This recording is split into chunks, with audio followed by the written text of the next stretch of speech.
I don't think we should be pessimistic or too pessimistic. Okay, it's easy to throw up our hands, be cynical, say the powers, they're so powerful, we can't do anything. Let's take to drink, drugs, sex, or whatever you want, and leave it and abdicate in a sense. I don't think we as human beings can do that. I think we shouldn't. And that's part of education.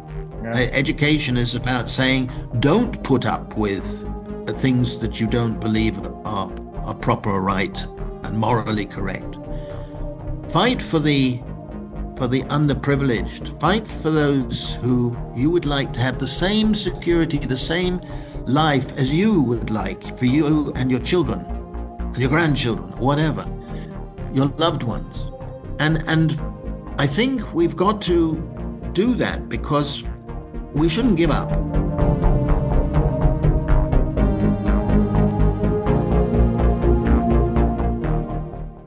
Dr. Guy Standing, thank you so much for being on the show. You are an economist, author, and educator, and you've got some fascinating ideas about how we should handle this new changing world that we're all living in. Maybe you can kick things off for our audience, get into a little bit more detail about who you are and what you got going on, and we'll get this ball rolling. Okay, well, thanks very much for this conversation. And anybody listening, I hope it's going to be of some interest. I'm a political economist, had a PhD from the University of Cambridge. I've been a professor at various universities, and I've written a number of books that were mentioned in our discussion. And before becoming a professor, I was spent about 30 years working in the United Nations at fairly senior level, working around the world. And that gave me an enormous amount of information and insights into how people are coping with this new economic revolution that we've had since Reagan and Thatcher in the 1970s and 1980s.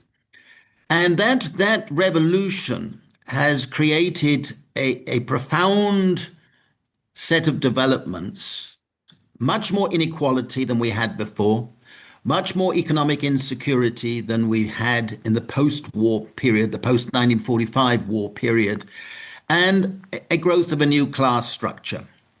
And I tried to bring a lot of that together in the series of books. Before I started the writing of the books, I, with a couple of friends, set up a network in 1986 called BIEN, BIEN. And it stood for Basic Income European Network. We were a group of philosophers, economists, lawyers, young, all very young, and we believed that the growing insecurity and inequalities meant that we should be moving in the direction of giving everybody a basic income as an economic and social right of being a citizen of the country. And we've been working on that ever since, and we're about to have our 26th International Congress in Toronto in late August, and I hope you'll be tempted to come to that. But there will be hundreds of people from all over the world that will be coming, and we've got a very strong network in Canada, as we do in 40 other countries these days.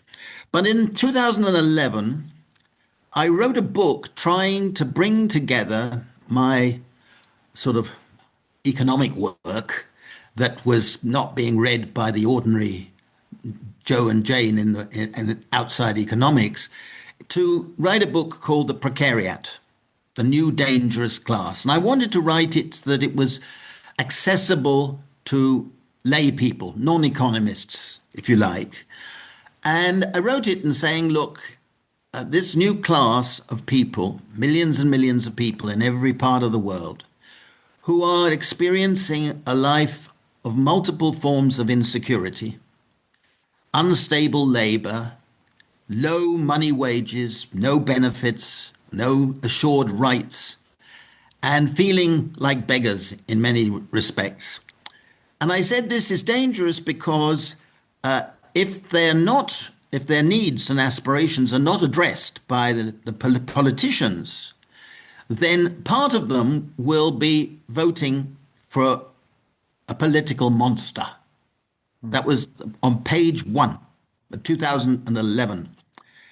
And I said, unless we have a politics of paradise that develops as an alternative, we will see millions and millions of people supporting populists, neo-fascists, and the like.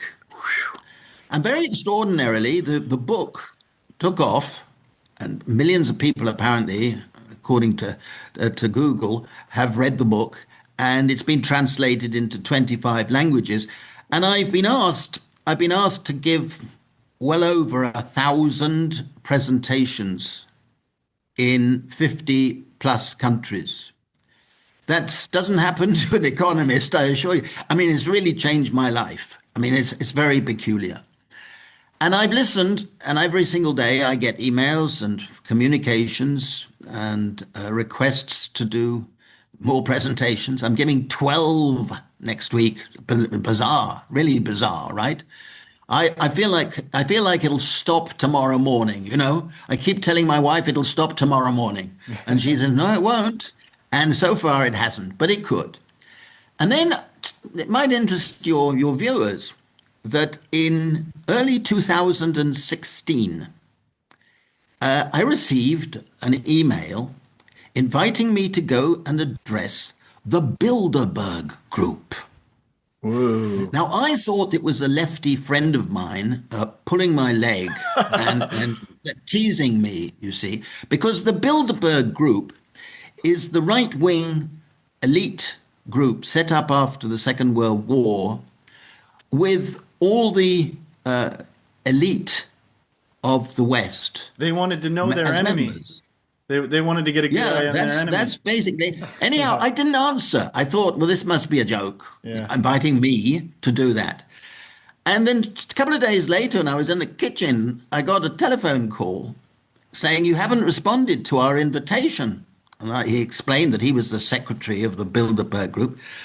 And in the end, I consulted friends of mine around Europe and several in Washington, and they all said the same, Guy, you've got to go. You've got to go.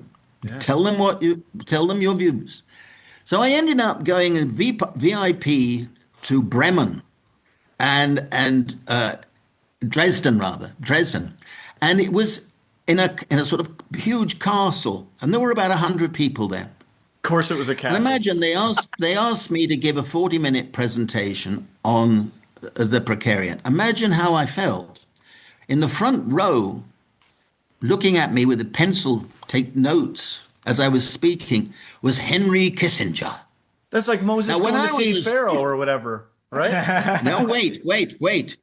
And because my name begins with S, and all of us during the 3-day meeting were sitting next to people with alphabetically, if you like.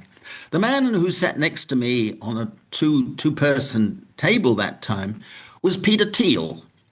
Now, Peter Thiel was the inventor of Copal. His buddy is Elon Musk, and he was the primary funder of Donald Trump in 2016. And subsequently, his protege was J.D. Vance. So I had several days of discussion with this next door person. And there was Lindsey Graham, who's senator, well-known right-wing senator. There was the head of the CIA. There was the head of the World Bank. There was the head of the IMF, the head of NATO. And it was really bizarre. Now, I thought when I would make my presentation, they would all run for the bar. What is this crazy? Who let him in? That sort of reaction. Instead, they were all asking me questions. And what worried me afterwards was they showed more understanding of what I was saying than liberals and the left were showing. Okay? Mm-hmm. And I remember Lindsey Graham saying to me, he wanted to have breakfast with me the following day. And he said, we've got to mobilize these people. Okay? Which didn't make me feel happy at all. Because basically, if you play on people's fears and you say you're going to bring back the past, the MAGA type of rhetoric, you can mobilize a lot of people, particularly if they don't have a lot of education. Okay? Mhm. So they listen to an emotional appeal, and lies don't get contradicted properly. And so you get the drift into populism and a terrible threat now we're facing around the world, not just in the United States. And we've just seen elections in Britain. And I'd call this the first precariat election in Europe because various parts of the precariat have voted against the mainstream. Yeah. Part of it has voted for the extreme right. Part has been voting for the new parties, Yeah. who aren't yet formed effectively enough. So we have a tremendous crisis. And my latest book, which came out in January, is called, I've got it in front of me, Human Capital, The Tragedy of the Education Commons. And I asked myself, why is it that so many people have had more years of schooling than anybody in their countries in the past, and Mhm. yet are still voting emotionally for people like Trump? How can you explain that 46% of educated women in the United States voted for a man who's been convicted of sexual harassment, who says disgusting things about groping women, who tells lies and is clearly anti-feminist, etc.? How can you explain that? Mhm. And you have to say that the education system, and this is the theme of the book, has turned away from teaching people the values of empathy.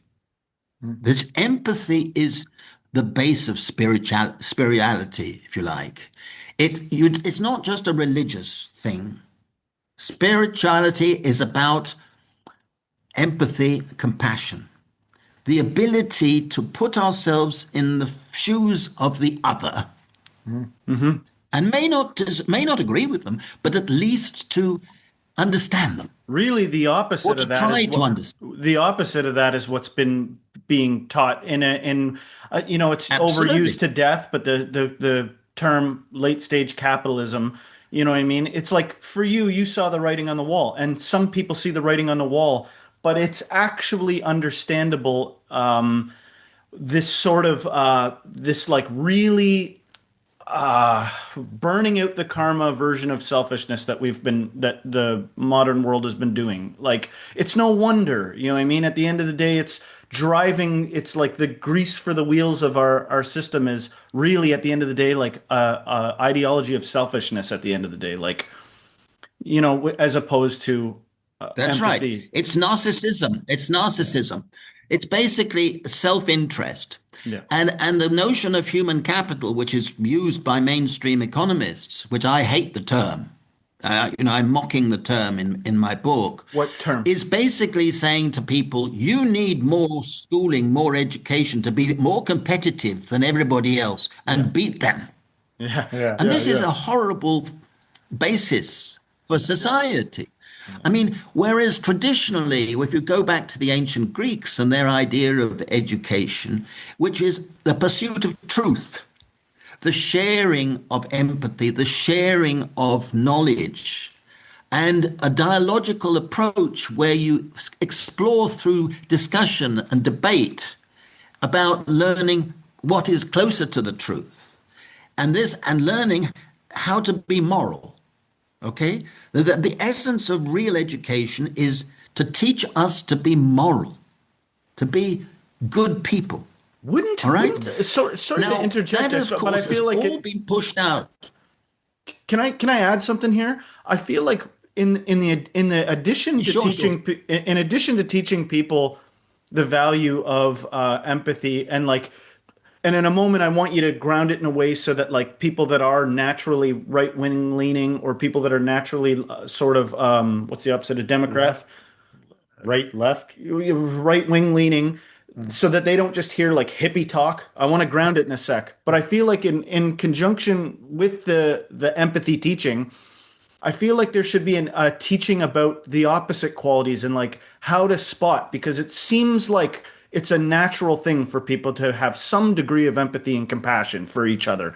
But but what always happens is where there's a vacuum, it's like it gets filled, right? So it seems like somebody that is truly narcissistic or somebody that is truly selfish, and probably because they were so traumatized or their own origin story, you how to identify that quality. You know what I mean? In conjunction with the like the promoting of, and educating people on why they maybe want to be empathetic and compassionate, but also like these are the signals and the signs of somebody that's like in a nutshell hurting, like screwed up, deluded to think that the way out for them is to be selfish, is to indulge their selfish drives, because that's the person that wants to be king. That's the person that's going to go, I'm Machiavelli. I'll do whatever I got to do to be in charge, and That's I'll right. create a top-down system that reflects that.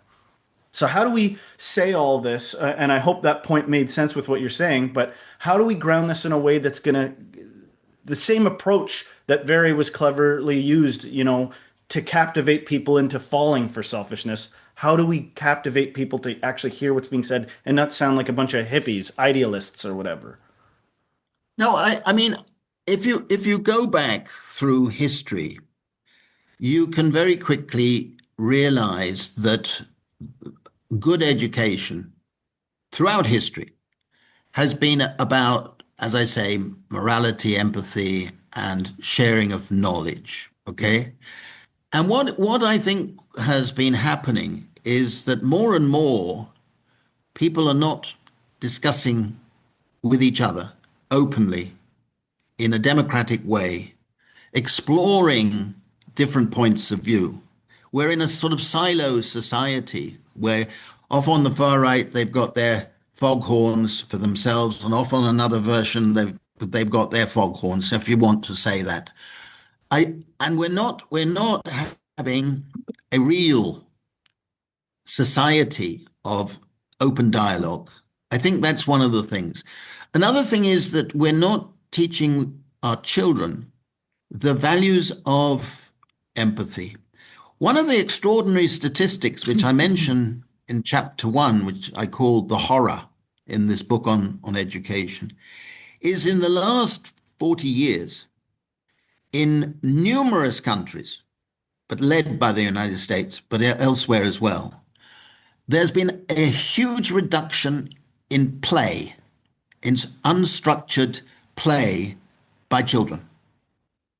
And a number of major schools have made sure they have no playgrounds, very little time to play with their peers, with their fellow children of the same age.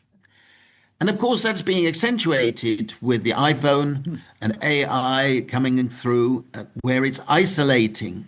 So less and less we're seeing people coming through childhood and adolescence who know about structuring themselves as a social animal. And if that happens, you respond emotionally without being rational. And in addition, and this is where the precariat theme has been central to my work, people who suffer from chronic insecurity lose altruism. They lose tolerance of others. They lose the capacity to be rational. If you've experienced a period of chronic insecurity, and many of us have, right? Mm-hmm. You know what I'm talking about. Mm-hmm. You know that what happens is you lose the capacity to be rational, to be fair. You want to blame everybody. You're looking for villains. And that's a normal set of reactions, Yeah. right? If you're insecure, So normal your that, mental bandwidth shrinks. yeah, it's so That's the normal cycle. that you can have a platform being that way. Like it's so normal that like I know Exactly. exactly what you're talking about. I have for sure been that guy, and I've done a fair amount of judging on this channel. And then in hindsight, you realize, what am I do? Like, what am I doing? Being so critical, so narrow, and it's like a myopicness that happens from insecurity. You know what I mean? Like it's clearly That's a right. response to That's right. insecurity. Yeah. And now you see, you're listening to someone who's had a privilege in being able to put to test a theory I've been holding for 30, 40 years, most of my life, okay? Because we started doing pilots in various parts of the world, experiments, where we provided whole communities with a basic income. Okay, so we said to, I mean, take for example a big project we did in Madhya Pradesh in India.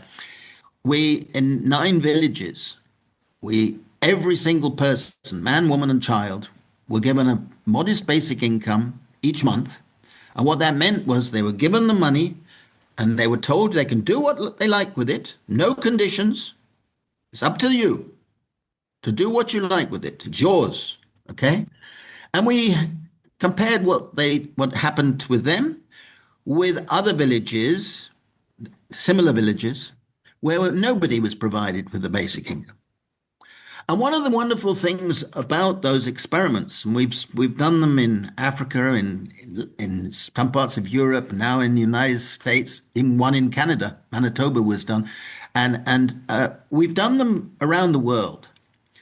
And in every pilot that I've been involved in, and some that I haven't been, where I've seen the results, what happens is people's sense of security improves, as you'd expect, but also the sense of tolerance and altruism improves. Community. And, and community, exactly, and community. And contrary to the critics who've claimed, well, if you give people a basic income, they'll become lazy and they won't do any work, blah, blah, blah, blah, blah. Contrary, that's not true. That's not true. Lazy people are lazy, whether there's stuff to do or not. Like some of us are no, lazy by our nature. Don't find the lazy way. I'm going to find it. Yeah, but I know people that you can't make lazy. They're going to be busybodies. They're going to do what they're going to do. That's right. Musk works far too much. Elon Musk works 120 hours a week. Try to He's stop him. something stupid. I wished he wouldn't. But what I'm saying is this: that actually, when people have basic security, their behavior and attitudes improve, and that's what we want. I mean, they become much more cooperative in the sense they will help each other. The sharing tendencies, what I call commoning, improve. And as we've seen these results coming through, I feel vindicated in the sense that I know when I talk to a precariat meeting anywhere in the world, right? When you talk about basic income, they say, yeah, got it. Got it. Okay? And I think we're at a cusp now that if progressive forces, liberals, middle of the road people, or what, if they don't understand that you have to have an agenda of offering people security for people, not for economies or for, we're going to have a drift towards fascism and authoritarianism. It's happened before. It's happened before. Well, I'm glad you said that. Exactly. I'm glad you said that because people, they act like they don't know why things have swayed the way they've swayed in the United States. And I feel like they get tunnel vision and they just focus on all the bad about, what that side is doing. I'm like, guys, you have an opportunity here. Are you going to take the opportunity? I keep rooting for the opposition parties of all the, just like, are you going to learn? Do you want this to continue to go down this rabbit hole? Or are you going to, when you get power again, are you just going to carry on as if there's no problem here and that we're just going to continue to do things the way that we've always done them? But like, there's a giant opportunity here. But I don't think we can talk about this subject of like basic income or some of these altruistic, new ways of living without tackling some of the common complaints or objections to those things. Because I know there's going to be a lot of people who say, well, what's your plan to pay for this thing? I'm sure you've probably heard more of it than I have.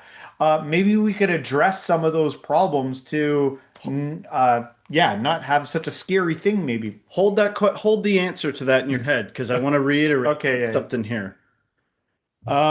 People are hilarious because, yeah, in one sense they'll go, "Well, give me the nuts and bolts," but at the same time, as you know, people are moved emotionally, and so I yeah. want to you reiterate that and then have that question directly answered in a nuts and bolts type of way. But I also want to add a caveat to it, which is it's always what's not seen that also plays a factor too. We all in this modern world have these curated like images, you know, and not one of us really knows the whole story of all of us. Probably especially people that come on camera and talk. But I'm saying there are things behind the scenes. I want to speak to the person out there that actually is like heated at even like starts to get annoyed. Like, okay, comrade, universal basic income. I want to speak at that person for a sec because it's important to address that behind the closed doors, they might be a whitewashed, you know, they might look fancy and together and adopt this culture of like, there's a normal way to be. Sorry, weirdo. There's like the normalness exists. Weird. And I want to address how that starts, which is in behind the thing. You don't see what happened to that guy as a kid when he was little and he was a community person and he was out giving gifts to people and somebody went, "You doink, you freaking made him feel stupid for being empathetic," or the parent that who loves their kid doesn't want them to fail and so is like, at the end of the day, this is a competition and you better do those things behind the scenes and that'll make you hate filled. That'll make you go, that guy's different than me, why does he have the same stuff as me? And destroy those natural drives that we have towards like species surviving empathy and good times for all. It's in the dark that those hateful things happen, that those traumas build up, and then you end up somebody who is who can entice people through hate mongering. But to reiterate your point, to get to the nuts and bolts of it, Yeah. can you just summarize it again so we can actually answer it in an I just wanted non-emotional to way? get back to kind of like the UBI thing and just there's going to be people who have questions about what's your plan or structure to make this happen, which doesn't, destabilize the economy and bring everything down to its knees. Okay. Well, first of all, I never use the term UBI. Oh, I use the term, it's fine. I use the term basic income. And I wrote a book called Basic Income and How We Can Make It Happen. And having given talks on basic income and done pilots and interacted with critics and all over the world, there's a chapter in that book which goes through objections, the objections that have been made and I've heard. And I've discussed 19, the 19 objections that I've heard to basic income. And it's a matter of education.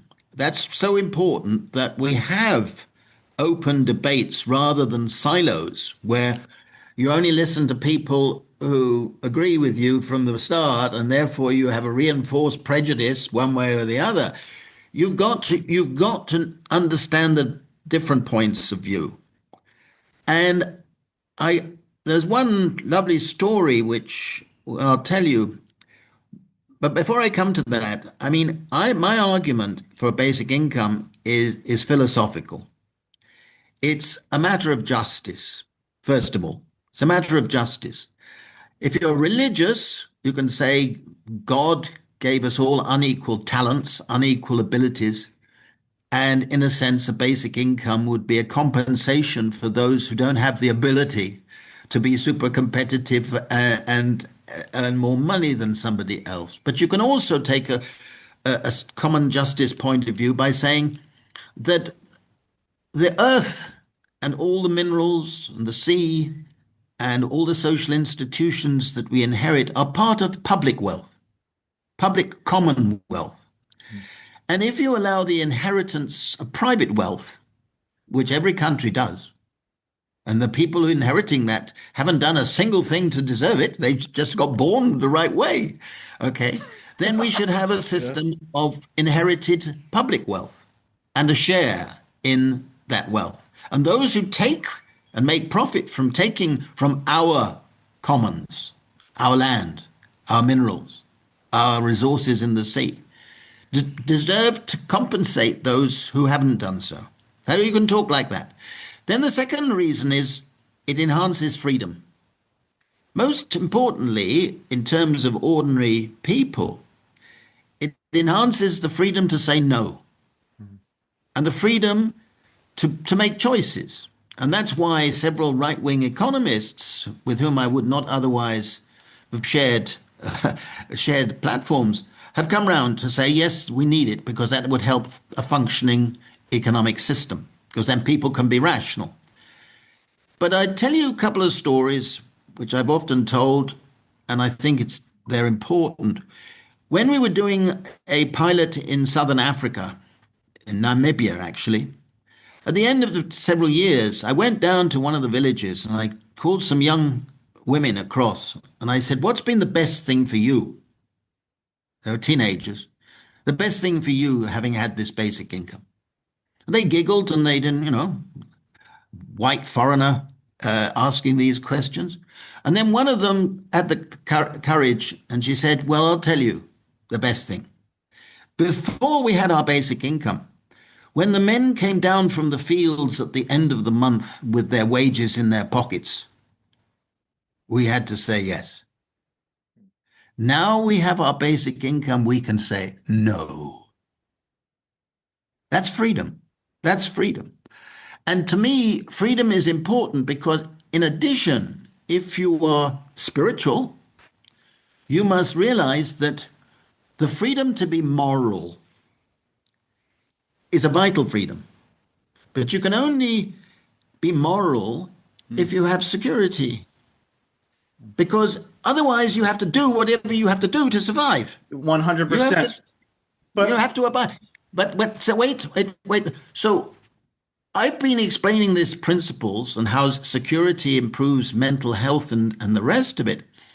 And then we had our objections about no work, and we found that's disproved. We had the affordability, we can do it. And a Korean, came to one of our conferences in 2016. And he came up to me and he said, Dr. Stanning, could you please explain basic income? Please, explain. I've never heard of this. So I explained to him. And then he went through the standard objections he asked me, and I said, he answered each one. He said, very interesting. I'm going to stand for governor of my province on basic income. I said, I never met him before. I said, oh, well, okay, good luck. I thought he was a joke. Anyhow, I went away, and then 3 years later, we had our international congress in Hyderabad. And this time he came with an entourage because he had been elected governor of this major province in Korea. And he'd introduced a basic income for all young people, aged 16 to 25.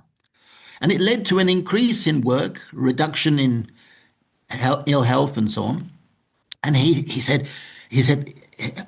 Dr. Stanning, I said, please, Guy, I'm going to stand for president. I said, what? Yeah, I'm going to stand for president of South Korea, which is a major country, okay? I said, okay, good. He said, would you write some articles for newspapers in support? I said, of course. He went away. The next, he stood, and the rich mobilized against him, and he lost.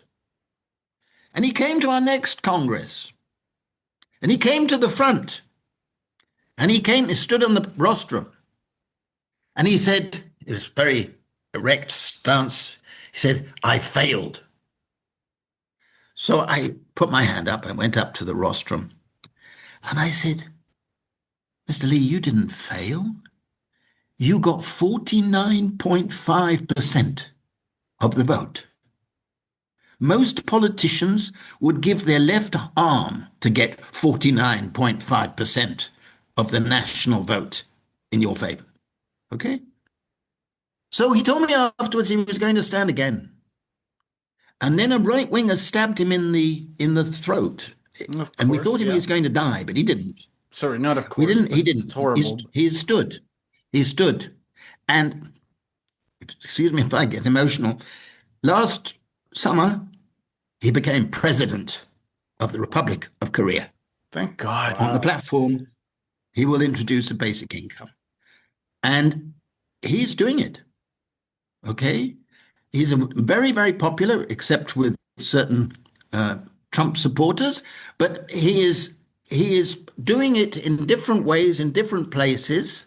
And I've been asked to be advisor in various commissions and things, but I'm convinced he's going to do it because all the things he's done so far have been moving in that direction. So what I'm saying is this, that it requires imagination, a belief that we can actually transform society for the better.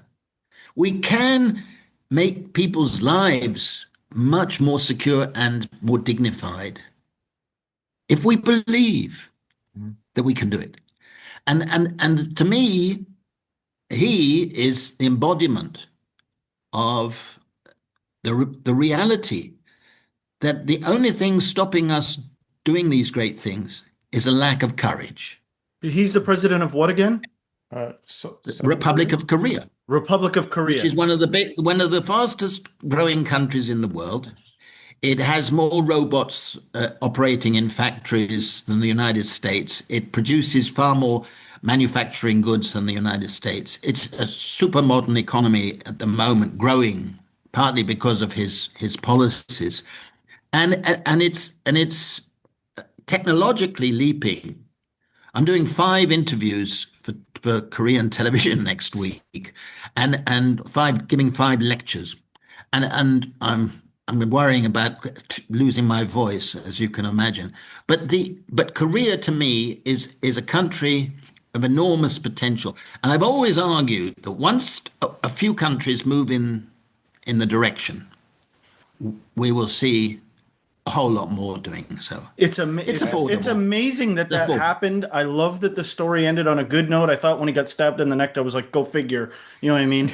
Because when I hear stuff about like the Bilderbergs inviting you, my experience, and I think most of our experience with the competition, so like somebody that's like there's terms that exist, like if you're not cheating, I'm insulted. Like if you're not cheating, you don't care enough to win. Meaning, it's glorious that he won, because you'd imagine somebody that stacks the chips in their favor would be like, F this, I'm just going to tamper with the votes. I don't not win.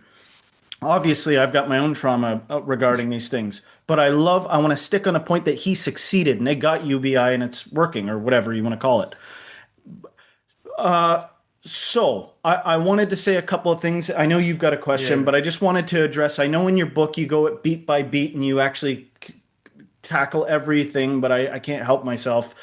I want to speak on behalf. I always got him in my head, the person out there that's going, so what, who's rationalizing because they're just so used to the current model and going, okay, so maybe it works in desperate countries that are sucked to begin with, but this is America. And, you know, if you pull yourself up by the bootstraps, you know, who thinks that this is still, who thinks that this is still like idealism, who's consistent. It's idealism, because at the end of the day, what about the guy that goes, yeah, everybody's got everything, but that was the only way I could get a woman was when I came down from the mountains. I can't get, what about the, I want what you have though attitude. I can't get what you have. I don't have your talents and I want what you have. I just want to speak on the devil in the equation here. That's going, well, why isn't it just, if it was just the right thing, we would have done it already. We're mankind after all. We invented the bomb. We invented all this shit. So there's got to be a good reason why it isn't the case. I just want to tackle that, and then I will shut up, because I know you got a question.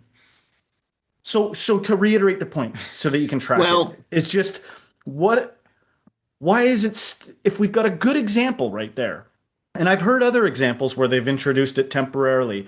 And we know that there's people with money that are like, you're not getting rid of the oil industry. You're like, we're not going to not have selfish politics. We're not going to not do that, because if that still exists, what are we going to do? Like, some people are out there, they are going like, revolution, let's eat the rich, all these things. I'm not a jump on the bandwagon of let's cause chaos. What's the sensible approach? And maybe it just is that Korea did this and that's the first domino. I don't know. Well, I mean, you put a lot of points there, Justin, but one of the interesting things is that I've been invited to Silicon Valley several times to speak about this. And quite a few of the plutocrats, as I call them, the super wealthy who are benefiting from AI and technology, have come round to support basic income. I met Sam Altman, for example, and he has now put $20 million into doing tests, and a number of the others have. I won't give their names. They put money up, and part of it is fear on their part. They realize that they're making so much money and have so much power that sooner or later the pitchforks will come in their direction. Okay? Some say that explicitly, openly. Yeah.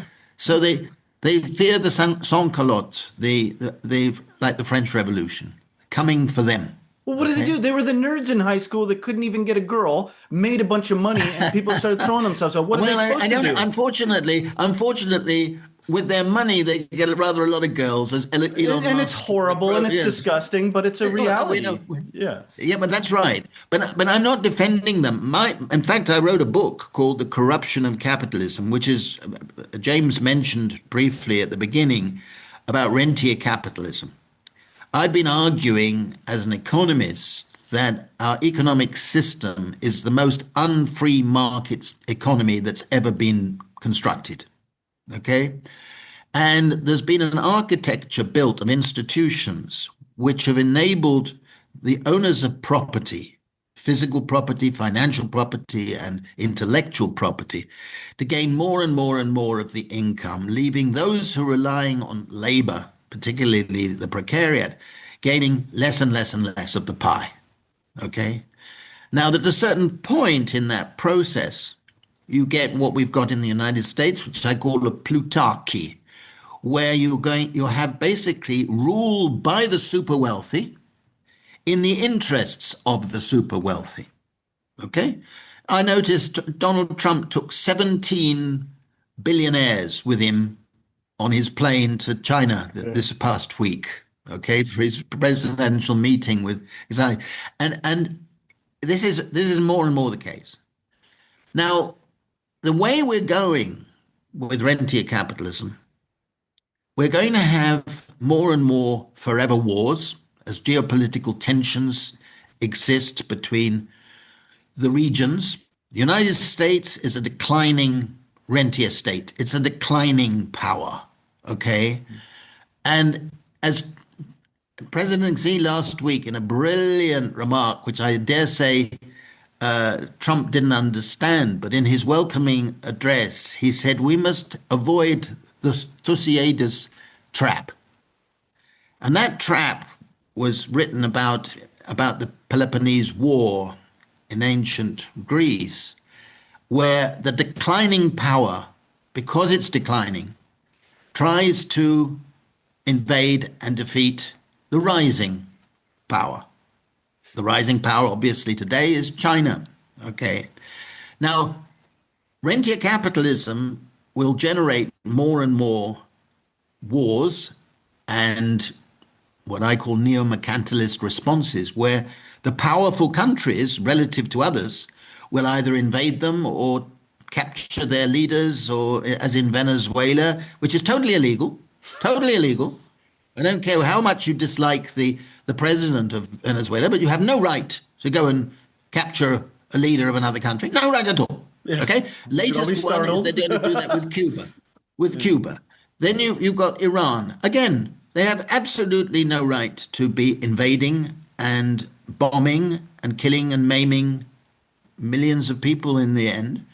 But we've got a tension that is resulting from an economic system which rewards a tiny minority whose politics and philosophy are horrendous. They believe in eugenics. I mean, Elon Musk believes in the great replacement theory and in eugenics, that the weak and vulnerable should be allowed to die. So get this, They should okay? die out to die. Years ago, before, like, there was a time when everyone loved Elon Musk. They were like, Elon Musk going to save the world. This is a while back. And I saw an interview with his brother, and it wasn't like him defaming him, or there was no point to it. The brother was just, it was interesting. This is Elon Musk's brother, and he was talking about Elon Musk as a kid. And he goes, I thought they were going to kill him. Elon Musk was so severely bullied. I remember one time that he got jumped on a bus and everybody beat him up. Apparently, he would go around telling people, like, well, you're an idiot and I'm smarter than you. And I said, uh-oh. You didn't, and people can go, well, F you, Justin. No, no, no, no. Like that makes you categorically, that like turns someone into a monster. Those type of things. Like you can always eventually come across a kind person that changes your view, but I'm going, his past was one of problems with other humans, not getting it, not getting the picture, but having a problem. And I'm not criticizing somebody if you happen to be bullied or anything. I've gone through periods of my life where I was definitely the outsider. That's not what I'm saying here. I'm saying when that guy goes, we need nukes to blow up Mars, or we need to do this. I'm going, have you cured all that trauma from your childhood? Or do you still some in wherein you think that this is a competition to get back at those people that beat the shit out of you? Because, like, understandable, but go seek therapy, get healed first. You know, do you have a clear mind, or are you? Because that's the origin story of a villain, whether it's fair or not. You know what I mean? And he's done some Yeah, I wonderful mean, things, in my opinion. I don't want to say he hasn't done anything great and good. I think he has. But I'm saying I keep coming back to this point in all this. The bottom line is everyone's got stories and people aren't choosing these things for no reason. And whether you're even rich or you're poor, behind closed doors, that hate is installed through lack. I want to know about the guy that goes, you're taking away the only thing I had. All I had was corruption. I don't have any skills. I'm not creative. I don't do this or that. I'm not amiable. I got beaten daily when I was a kid. So I am a monster. And now I'm freaked out. How do we crack that shell? You know? Well, that's why I think that real education is so important, and You've said that. play Yeah, yeah. You, in you did children. address that. I mean, Yeah. yeah, I mean, for me, stimulating creativity, imagination among children is vital. And the more they can play with their peers on an equal basis and work things through the rest of it, more importantly, I think, than the bullying attitude was the fact that Musk's family and his upbringing was in support of apartheid in South Africa. Okay. He was brought up in South Africa supporting apartheid. So was Peter Thiel. Okay. Who's now behind the Palantir, the biggest arms company that's coming through in the world, supporting Israel and other countries. And they had racism from the beginning. From the beginning. Okay. They were indoctrinated, and he still believes in the great replacement theory that the whites are being threatened by the hordes of Muslims and other racial groups who are going to wipe out the whites. And so what he does, he said, I'm going to offer my sperm to multiply. So he's already had 14 children, and he wants many, many more, he says. It's like This is Genghis a sort Khan. of sickness. It's a sickness that is Yeah. absolutely embedded in these people. And of course, materially, they can do what the fuck they like, excuse me, because we don't have a voice, whereas they have a voice.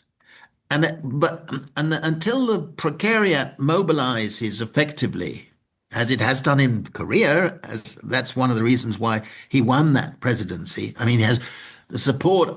My books have been translated into Korean, and I think I've sold a hell of a lot more than most other countries.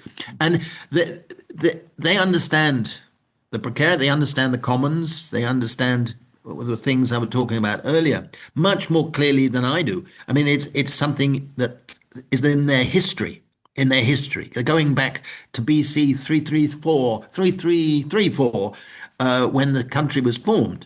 So for me, it's partly historical, partly that rentier capitalism is completely out of control. So we have intellectual property rights where you get someone like Mark Zuckerberg who can buy up the patents of numerous companies, string them together, guaranteeing him monopoly profits of billions of dollars, not from anything he's done, but through his ability to buy up those patents. A patent is an invention where you register it, you file it, and that gives you a monopoly profit for 20 years. Nobody else can produce that good or with that procedure. Okay? So a patent can be sold by the person who has given it, right? And that's what people like Zuckerberg have been doing. So he owns hundreds of patents, ditto with Musk. And so it's cumulative. Once, my son was joking because he worked in Silicon Valley. He said they all joke that the hardest billion is the first. Once they've got 1 billion, they can soon multiply by 10. Yeah. And some billionaires have written to me, and I think, how the hell do you have the time to write to me? But I noticed that last time I heard from him, he had 12 billion. Now I noticed he has 24 billion. I mean, and you just say these figures are just, for most of us, are just incomprehensible. Yeah. You can't count yourself to that number. What it tells me is the first billion, there's some trick to getting your first billion. Like, it's so funny because I think usually is a trick. I think Arnold Schwarzenegger has something where he goes, they said the first million's the hardest, so he said, well, then let me try to get this 2 million then, or something like that. To bypass the whole thing. It was like a joke. Nobody got it. Nobody probably gets this when I said it this time. But that tells me something about getting a billion. It's like, I don't know what goat you have to F to get that first billion. But once the floodgates have opened... Many were based on a crime. Right. Like, because at the end of the day, how many billions do you need?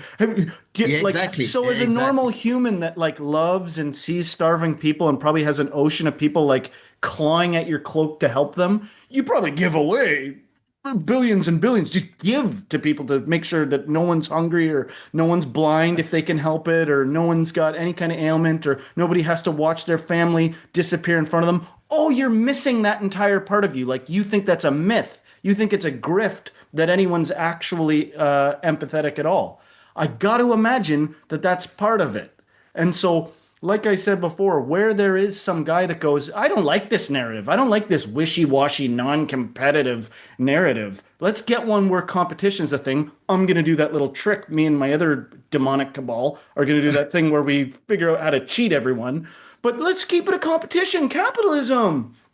But it's actually a pernicious idea. I think it's more common than you think. Just like sometimes we forget to see how common empathy is and gentleness and kindness is.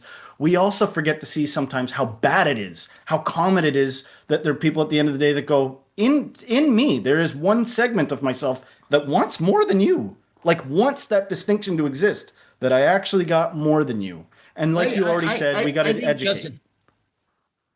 Justin, I mean, I think partly it's education, partly it's experience of living in communities, and learning to share, learning to be tolerant of other people, learning to realize that their disability could be your disability tomorrow, right? Yeah. I think all of these things are neglected in our education system, so that too many people get, as we said at the beginning, narcissistic and self-centered, and think that they're better than anybody else in some way or other, or think they're going to cheat because other people cheat. Justify that sort of attitude.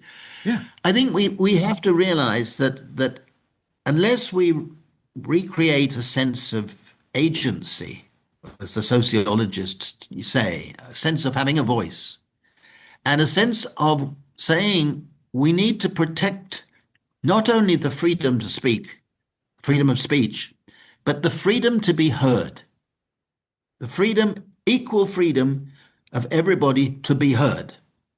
And we don't talk about that. We don't talk about that. We do, you hear J.D. Vance and others talking about freedom of speech and blah, blah, blah.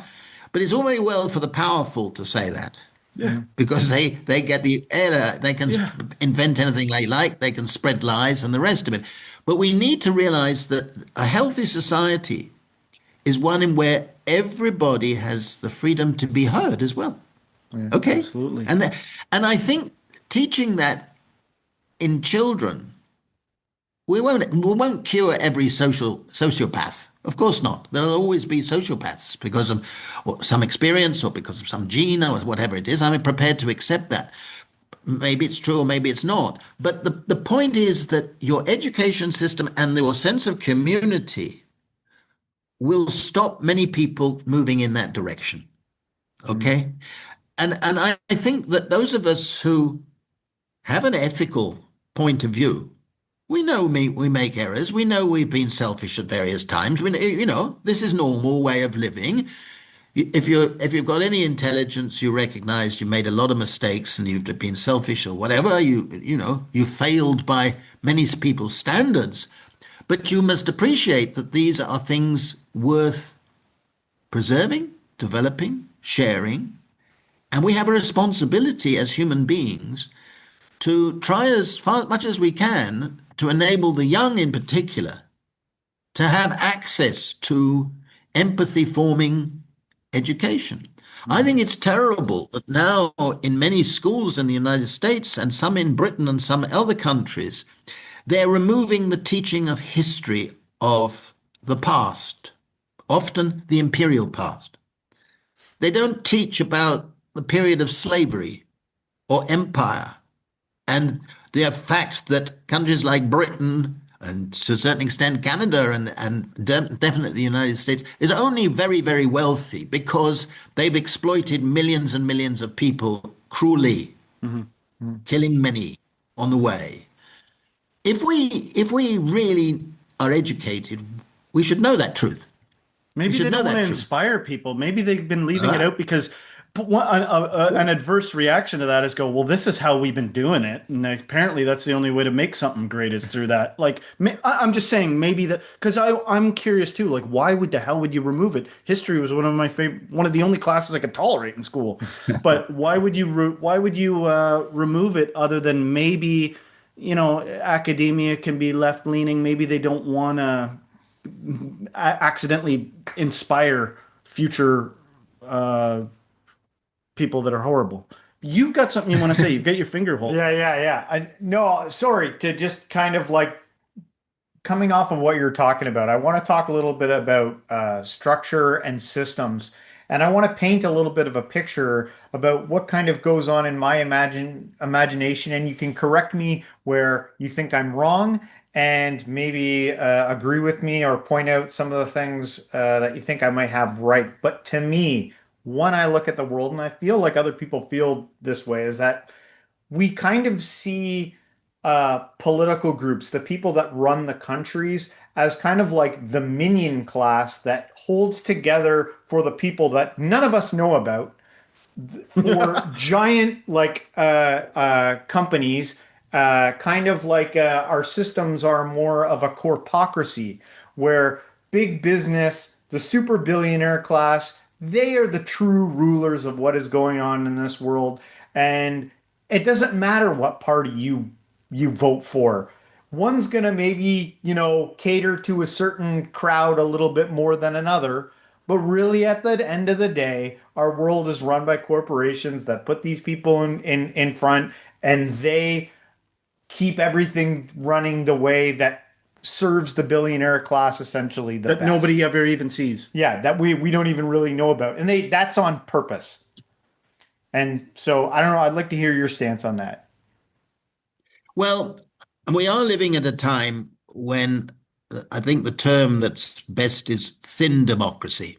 In other words, democracy is being used and abused by powerful corporations, powerful media that can manipulate what people think, disinformation, misinformation, lies, and so on.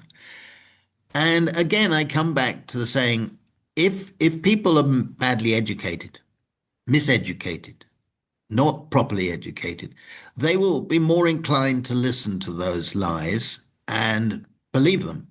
Okay, they'll be easily misled.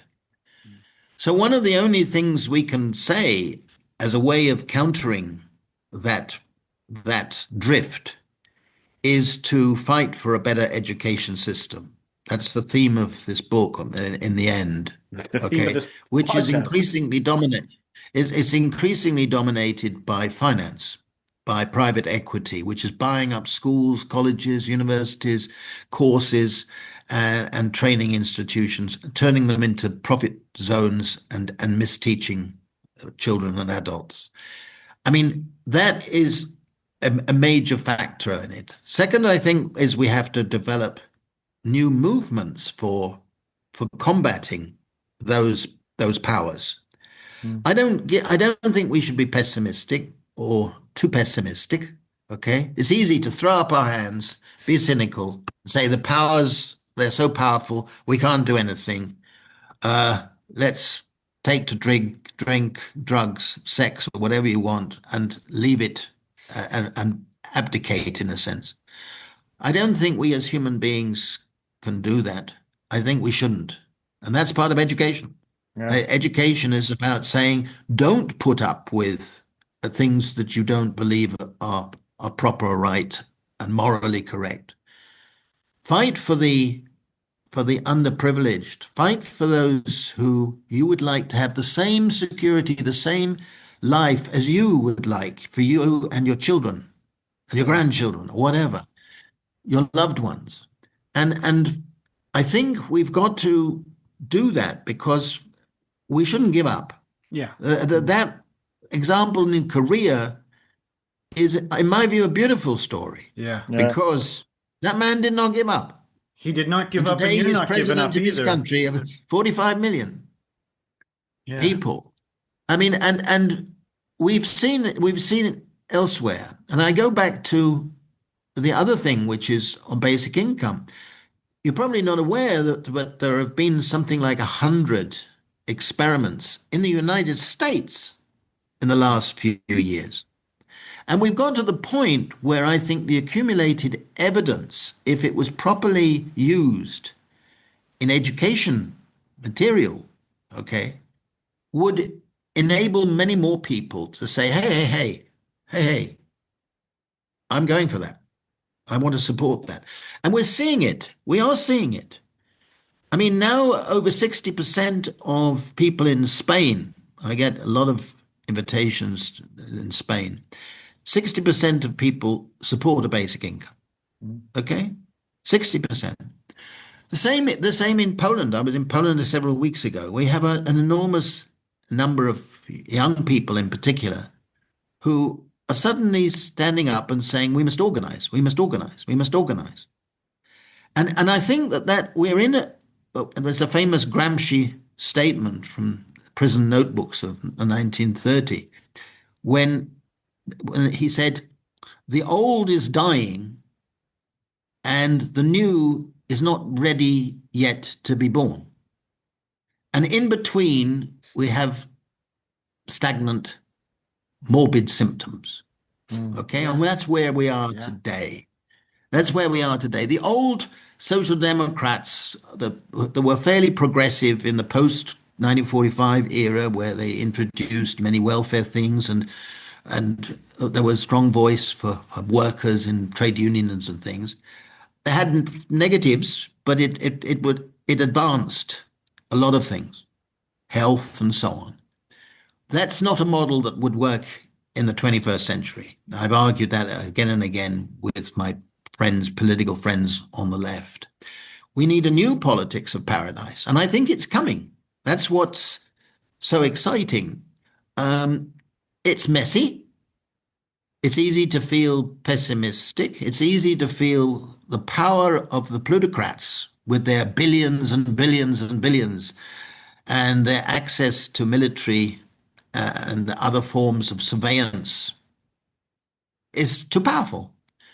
But I don't think we can do that. I think we have to struggle for a better community and a better politics. And it starts with ourselves. And what an adventure, and what an opportunity, and what else are you going to do with your damn life? Like, That's right. It brought to mind this guy, and he was a black, I I think he was like a jazz performer or something like that. He was a musician of some sort, and he'd play in all these bars across, I guess, the Midwest or whatever, and he would come across a lot of racism, like people that were like actually Ku Klux Klan type stuff.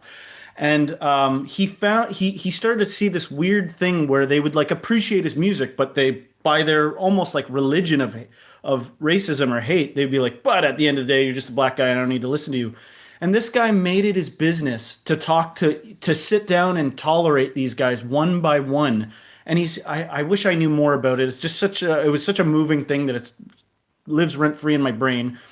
He like converted a bunch of Ku Klux Klan guys, like a huge number of people by sitting and like giving them the time of day and actually hearing their side of how they ended up this way. So that's like another example of somebody that didn't give up, didn't go, I guess I gotta cheat. I guess I gotta be hateful. Yeah, I guess right. I gotta do this because, and I think that has an effect. Sometimes it can be hopeless, but it's almost like, you almost are getting into spirituality when you start to go, nevertheless, don't give up. Even if it seems like it's hopeless, don't give up, because I think eventually those things start to shape reality. There's more of us than them, for Pete's sake. And I think it starts to shape the reality around us. Yeah, I think that's a good note probably on which to conclude our discussion, because I quote Shelley, the poet, and he in my books, and I think he's very true. He said that we must remember we are many, they are few. Yeah. And that Well, line be careful this week. None of us are suicidal, and all of us love our no, families. I think humanity, just as there was a crisis in the 30s, and I hope it's not going to be repeated, obviously, if there's a danger of it will be. But we will, I hope, restore humanity. And we're seeing in Trump and people like him, and there are lots, I'm afraid, are destroying, if they could, they're destroying humanity. Just to listen to that man, his aggression, his hatred, he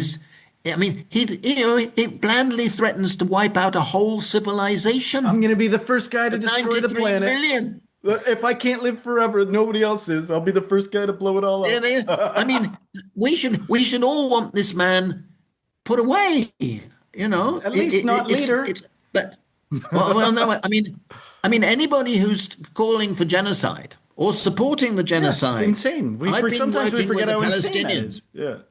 I've been working with the Palestinians in the West Bank, in Ramallah. They asked me to develop a plan for a basic income if there was ever peace in Gaza.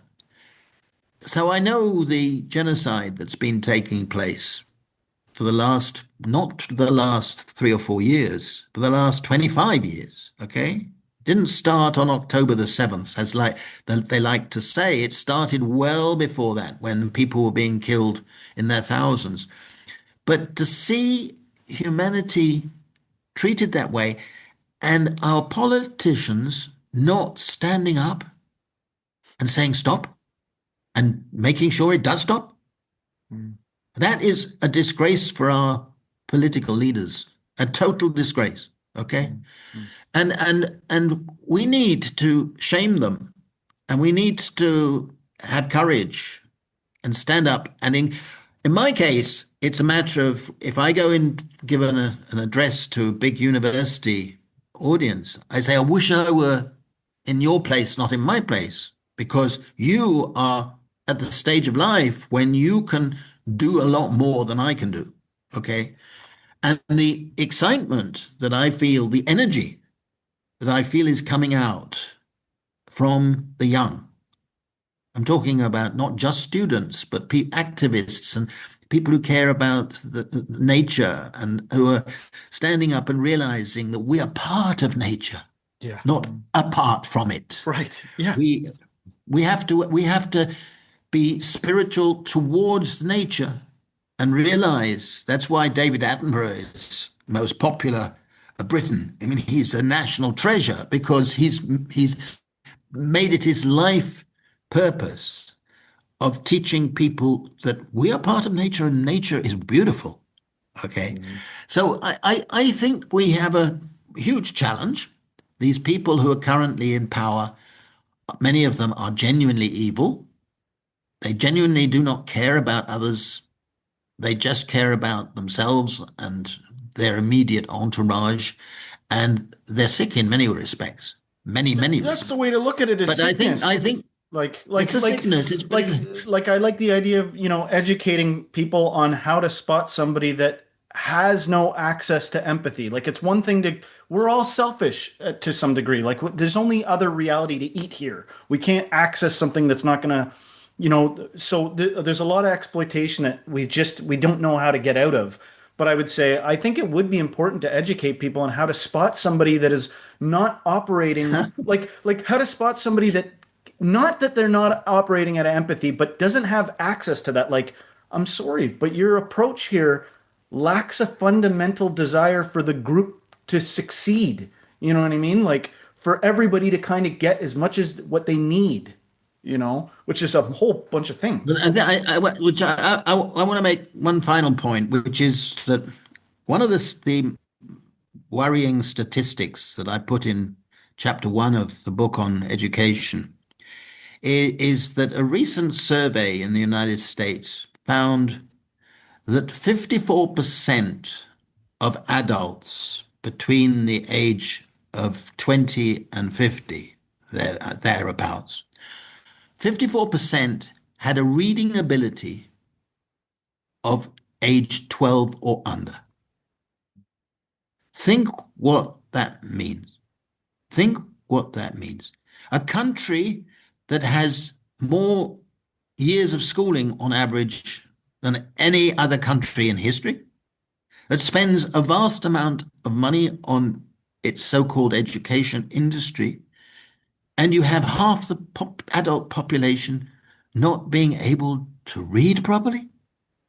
Yeah. So there is something fundamentally failing in the way we're reproducing ourselves, reproducing our humanity. And that's kind of your point about education too. James is pretty big on, like, you better use this opportunity to educate.